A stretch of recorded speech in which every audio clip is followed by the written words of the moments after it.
Hello, my name is John Liu, Flow Ninja here, and today I want to start a short series on how to build public websites using Microsoft Flow. I'm going to call this series Flow Gem Stack, and this will be episode 0. Now, we need to do some definition. What is a gem stack? So let's head over to whiteboard. A gem stack is JavaScript, API, and markup. Okay, and to really understand why we need a gem stack or how do we arrive at the gem stack, we need to look at the development of web technologies. So a decade ago, you will buy a server, and the server may run .NET, and it will generate HTML on the server side and send it to your browser. Now, increasingly, we're building JavaScript applications. JavaScript applications can be pre-packaged, so then they run a little bit quicker. So we will build these JavaScript applications and then deploy it to somewhere to host it, like an Azure cloud website. So that's what's been happening for the last maybe 5 years. From that model, there are several products. The Azure Static website gives us a very cheap way to host our JavaScript files. And if you connect that to an Azure function, you can use Azure Functions to do the API calls.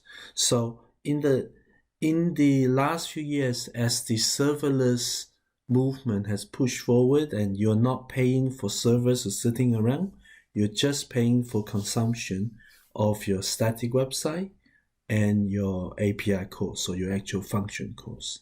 So as we move towards this trend of consumption-based per minute or per second micro-billing of your cloud usage, it leads to this model that we'll talk about today, which is the gem stack. The gem stack has this, the basic idea of gem stack is this: rather than have a server on request generate the web page and then give it to you, we're going to generate that web page ahead of time. Okay, that is the markup.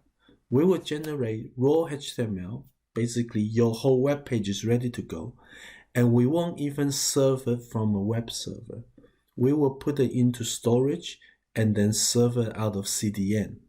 So globally, it's available everywhere for almost minimal prices for you. Then, of course, the website is not, you could create a static website, so it's just you update it and push it out and that's it. But most cases, your website has some interactivity. So maybe you have a list of, usually our websites have something that's more dynamic, so it's not static all the time. So the example I want to go through is, let's say I have a form on the list, on the website, that lets people leave some comments for me. Then I could save that to some sort of data source. It could be a database. It could be a platform like Office 365. Whenever that backend, that list or that table is updated, we will regenerate the static web page and push it back out again. We're going to give people a way to call some sort of API to update our backend. The backend will trigger a regeneration of the markup and we'll push that back out again. Now the JavaScript will, you can almost build this with just plain HTML, you could build this with no JavaScript, but generally we add a lot more JavaScript to give a flair, to give it some dynamic content. You could use JavaScript to call API and then update partially your markup. So that's really the gem stack. So gem stack represents this new thinking in how do we build highly performant serverless websites that cost very little.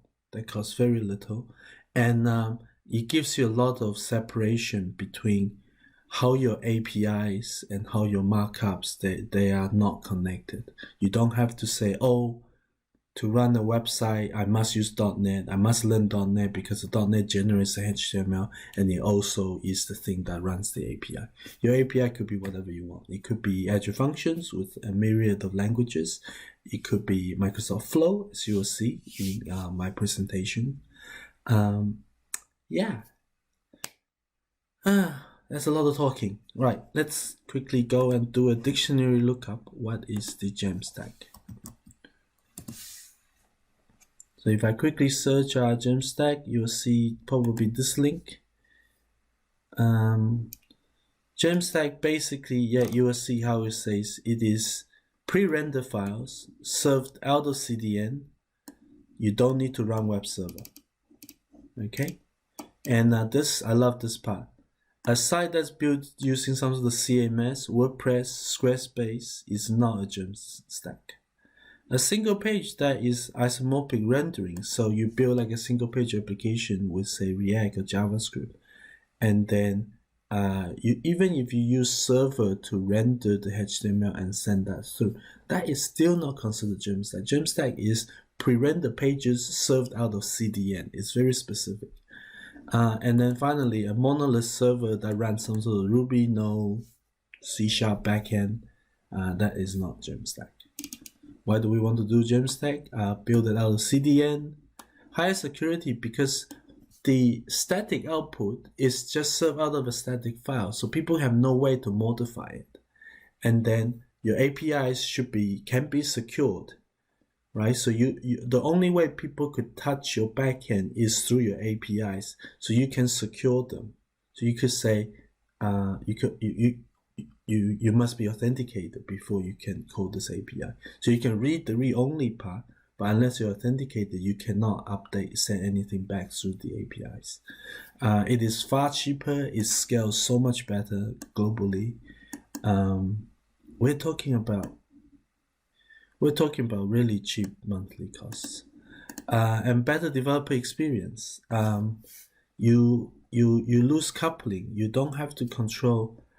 You could choose how you want to generate the HTML, and then keep the API separate so they don't have to be the same stack.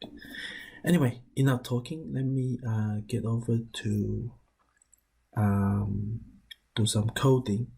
Now, I want to run my gem stack using Microsoft Flow, and so let me jump in there, and so today I want to show off what I want to do. Today I want to, and you can pick and choose what you want to use in terms of your backend. So you can use say your database. Today I'm just gonna use a SharePoint list. Okay, there's super simple Office 365 license, very simple. You can use a full SQL database if you want. There's no problem. Now let me do SharePoint list, and then so that will be our backend. Our APIs will be running using Microsoft Flow. So API will use Microsoft Flow, which is now called Power Automate. Bracket the old name. We will use API Flow, and then our front end. How front end are static files. So static files, it's a markup. The M of our gem stack, we will put that into, so that's HTML, and we will store that in any kind of cloud storage. So we're gonna actually put it in Azure Blob storage. Blob storage. And then finally, we need some sort of CDN in the front, and I'm going to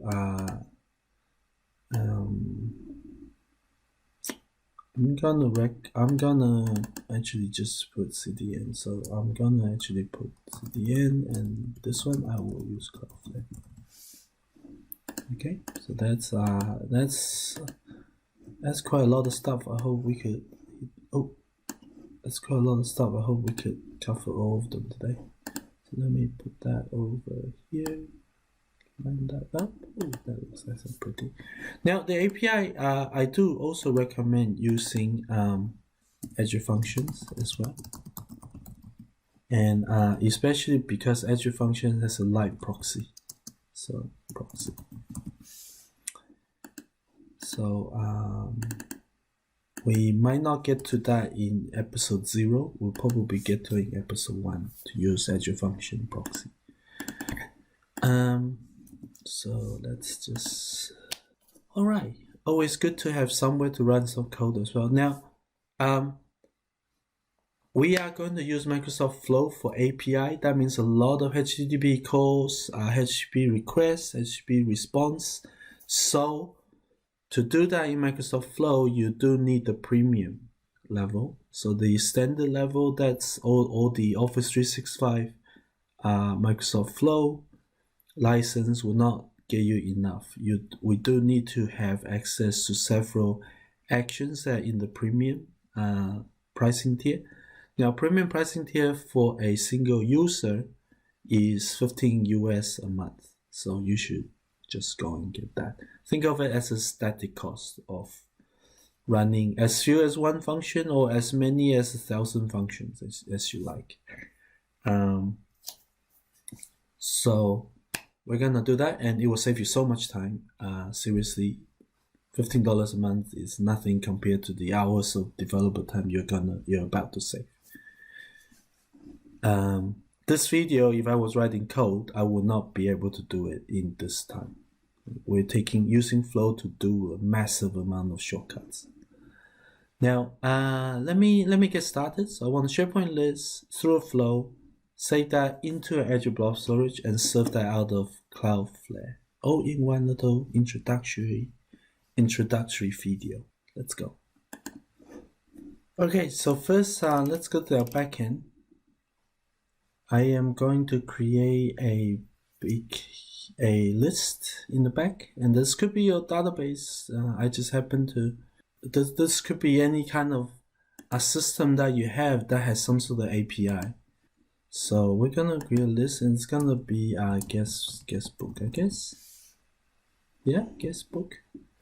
And this is just a list. It's gonna have a title for people to leave their well wishes.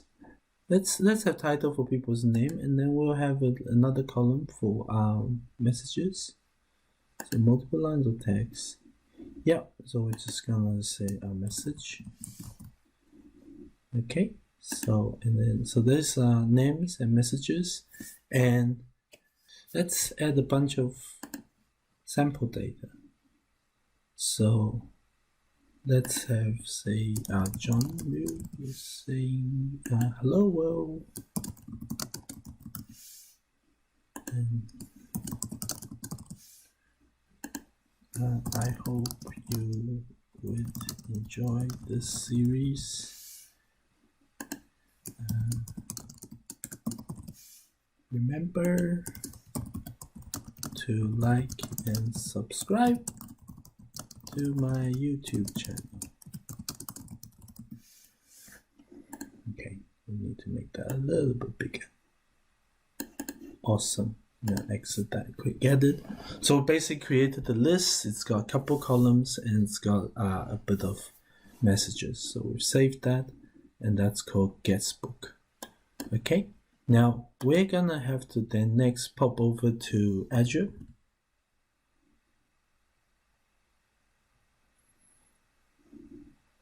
Gonna go to Azure storage accounts, create a new storage. So I do have a subscription. Let's make that a new resource group, and we're going to call this guest book. Yeah, why not? Guest book. Now, guest book is already taken. Okay, here we go. Let's pick Australia, being nice, close to me. Australia East, that's the one.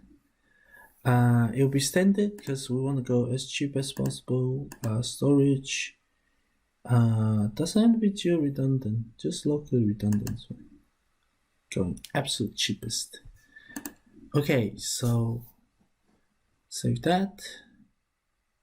That validates those settings are okay, and then let's hit the create. So this is gonna create a storage account. Here we go. Go to that resource. It's completed. Now, in storage account we have these containers, so the blobs are going to come here. Okay, we should. Let's start with a container. So we're gonna call this our public, and then the public access level. So by default, everything is private, but we are creating a static site that people could see the file. So so what we're gonna choose is we're not gonna choose container, which container means that people could come into your Blob account and look at the entire list of files. We don't want that. What we'll do is we'll do the Blob anonymous read only. So if you knew the URL, you can access the content of this of things in this folder. So we're gonna have this container. It's just called public, and then in here is our access level, which is Blob. Okay, we don't want Blob.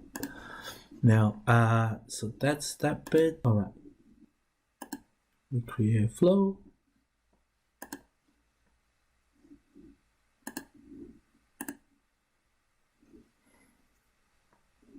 So I like to use flow buttons as a quick way to quickly test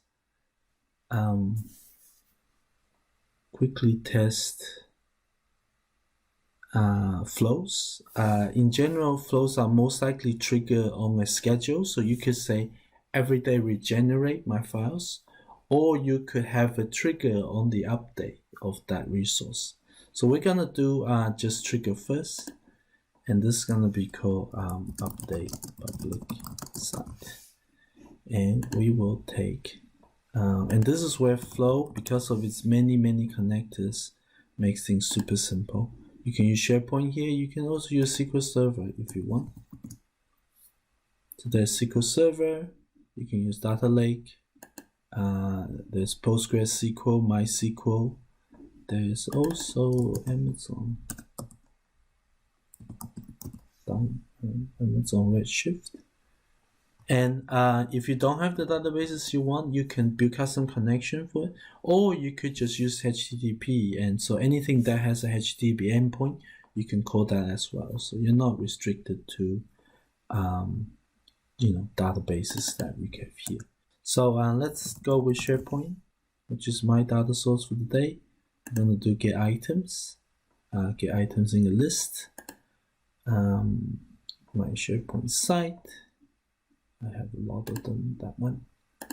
The list is called guestbook. Yeah, there we go. And we could say limit a number of items. No, right now I think I'm fine. Now one more is I want to put the most recent ones on top. I want to do modified.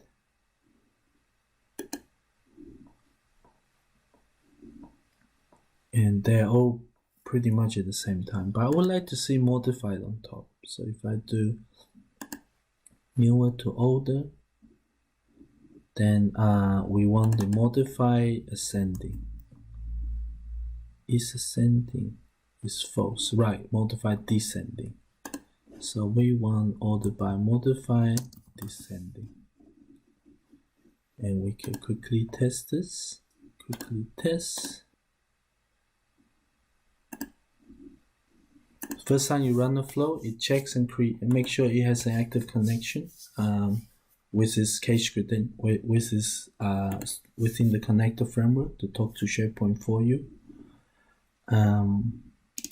So that's that, and that's pull back my guest book. There's John. I hope you enjoy this series. That's our messages. Okay. That's good. Next, we need to talk to, we can tidy this up. Let's tidy it up first. We need to do select. We need the output from list. And we need a few things. We need person who, and that is our title field. So title from SharePoint. We also have, what did they say? Our message. And this is message. And finally when. And we'll just go with the modified date. Okay. So that's a string UTC. Let's do another action in here. Called HTML table. HTML table. We just put the output of the select into this. Selecting flow is like an array map. So for each item in the output of the JSON array that we get out of SharePoint or your data source, we can select just the columns that we want. And then this create HTML table flattens it into a HTML table layout. Let me run that. And that runs very quick. And if I show you the table, you'll see this John, message, and when. The whens are in UTC time. Okay. So we have the HTML. Now we need to do the final, the one more bit. This bit will be called Blob storage. Here we go. Create a blob. Create blob. Yep. Create blob is good. Now we need to add a new connection. Oh, account access key. So we can get the key from here. Get the key. And we'll just call it guestbook. Yep. So once we connected, we get a blob connection. We want to say go to the public folder that we created, and the file name we're gonna call, we're actually gonna just call it index.html. So that is obvious. That is a name that's significant to web server. Usually that's the default file that a web server serves. We're gonna put this output of this table. We can make it look nicer, I suppose. We can let's compose a bit more happiness around it. Yeah, we'll do something like HTML. You can be as strict or as loose as you like, and we'll put the table here. Okay. Now over here, say heading. There's nothing that prevents you from adding JavaScript references here. They could be point to other parts of the blob storage if you like. Anyway, really. So, or external. But let's go with that. So we're gonna put the result of HTML here, and we have our table. We then need the output of the compose. Let's put that in here. Let's do one more. We want this content type to be we want this to be called text HTML, and let's save that. Do a few connections. Which one is this talking to? Yeah, why is it talking about guestbook? All right.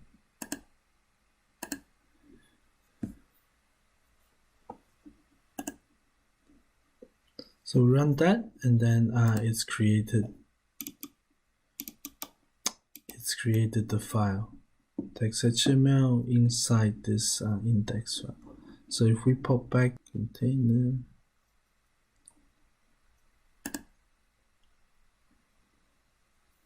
public, and we should see the file that's been created here. In fact, we can select this grab the public URL, which is this one.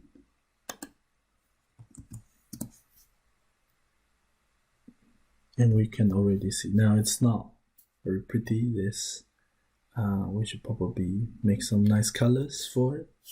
But yeah, that's kind of where I'm going for. So we have this file now, and it's sitting here in public. Okay. Next up is we want to basically set up put this into CDN. So right now you could share this, but everybody is hitting your storage and making you pay for it. So we're gonna go over to our CDN. Now the CDN you can use Azure CDN. I pick Cloudflare because Cloudflare has a slightly cheaper cost to get on board, free. So go and sign up to Cloudflare and then go over to DNS. You will have to add your domain. So what do I want to do? I want to add a record. I want this to basically say cname guestbook. Yeah, I think let me chop that off and think about this.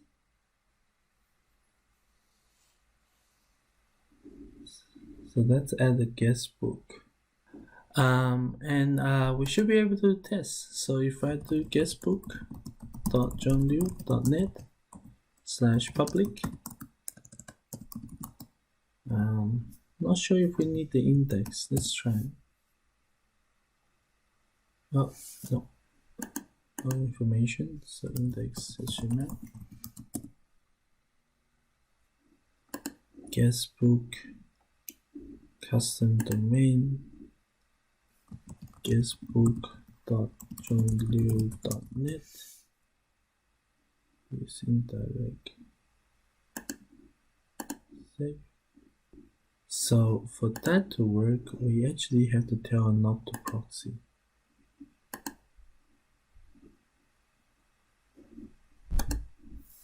And then pop over here and save that again.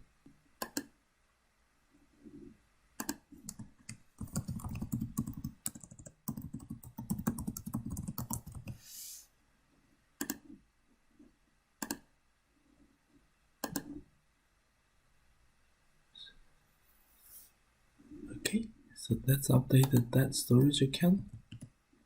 And we can turn that back to proceed, which is good. Then come up to containers. Let's try this again, hopefully.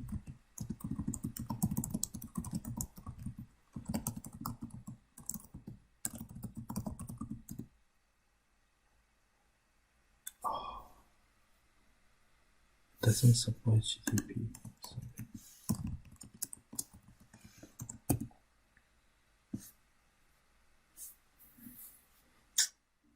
Okay, so that's wired that up. And if we look at this,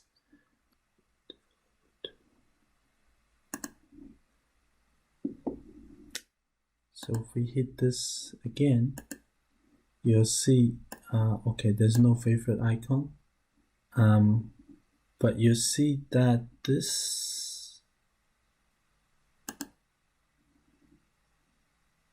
came from Cloudflare. Okay, so Cloudflare, on the first request, Cloudflare has fetched the file from Azure Storage for us, and it's now keeping track of it in the CDN. So, and what else? Let's do a quick update.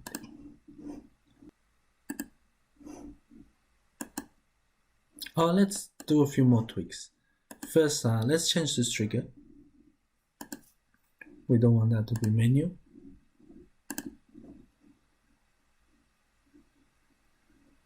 We want the trigger to say whenever an item is created or modified in the source system, we want to update the file. So nobody is gonna come here and click an update. But if anything is changed in the guestbook, we want to create this blob. Okay, so we'll actually leave this running. Let's think. Okay, got it. We'll actually leave this running, and we'll do a thing called we'll perform the trigger action. So we basically start this in a debug mode, and then we're gonna wait. Let's put that. So this is currently waiting, and it's saying it's gonna start waiting. We pop over here and hit quick edit,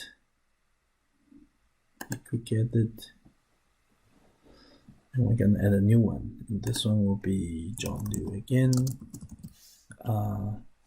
Nearly at the end of episode 10. Episode 0? Okay. Oops. So we just created an item, and the flow will pick up that trigger change, hopefully soon. Oh, here we go. So it's picked up this change, it's caused the trigger to run, and then it's fetched all the items, create a HTML table which we can use for debugging the 4 items, sorted in reverse, and it's updated the blob. And then if I come over to the web page, guess John Liu, if I just refresh, you see it's updated. Let me stop here for Flow Jamstack episode 0. It's kind of introductory. It's setting a lot of the frameworks. There's a bit of config that I show in the Azure storage as well as in Cloudflare to make that all work end to end. Now, the Cloudflare mapping does not map to a subdirectory like public, so when we come over here, we have to use the folders that match that. To change the route, we'll need to add Azure Function proxy in the next episode. So we're going to add a little bit more API management, but that will be the next episode. So in the future, we'll also talk about, this is really pushing one way. We have a dynamic data source that is updating a static page, and that will constantly be updated. In the future, we'll talk about how do we customize this web page to have it send data back into my guestbook. So I really want here to have a control for you to be able to say, hey John, thank you for your video. Leave me a nice comment. So that will, and then I want that to go back into my guestbook. So that's all for today. I hope you enjoyed this episode. Like and subscribe to my channel. Stay safe and stay healthy, and hopefully I'll see you soon.